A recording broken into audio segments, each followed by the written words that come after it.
that brings me to my next point then.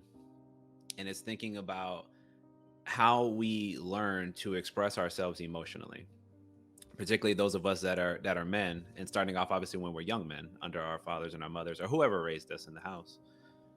Do you think that it would be important for you to have had your dad be more open to expressing himself emotionally when you were a young child? Um,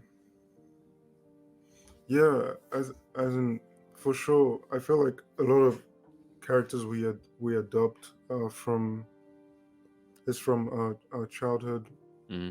and for me that's exactly how it was, and the way I deal with like people and the way I dealt with people, Yeah. because I feel like I'm slowly changing.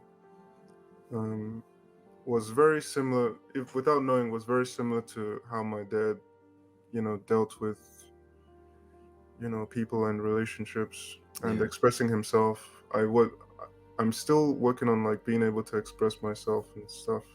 Sure. And he never did express, how he felt until it got so much that he just lashed out on everyone, which was Sure. pretty much how I used to be. Okay. Yeah, So it's interesting you say it in that way. I usually kind of make that point too, when I'm in a session with somebody. We learn through observation. yeah, Sometimes we're not being explicitly told, "Hey, go do this." But I'm learning based on what I'm seeing you do, and that becomes normal to me. So if I hmm, see that you typically don't really open up about how you're feeling, if you're my dad and me being a son, I'm usually going to identify more with my father. Then it's going to make me feel like, well, then I guess I'm not supposed to either. And then yeah, if in our relationship we don't talk about that kind of stuff, or you as my father don't ask me how I feel about any of these things, then again, you're sending me the signal it's not important to talk about how you feel. yeah, And I find that over time, that's where we get to the situation like you described your dad did, and you do similarly right now, but you're working on it. Is we bottle everything up, we compartmentalize everything, and then we tend to explode or erupt on people when we sort of hit our breaking point. yeah. And I hope you would agree with me, because this is obviously the work that I do, that that's not a healthy way to communicate.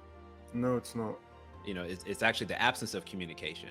But unfortunately, because it's so normal to us, we think that that's the way it is supposed to be, or that's just a part of our personality, that I'm just not a talker.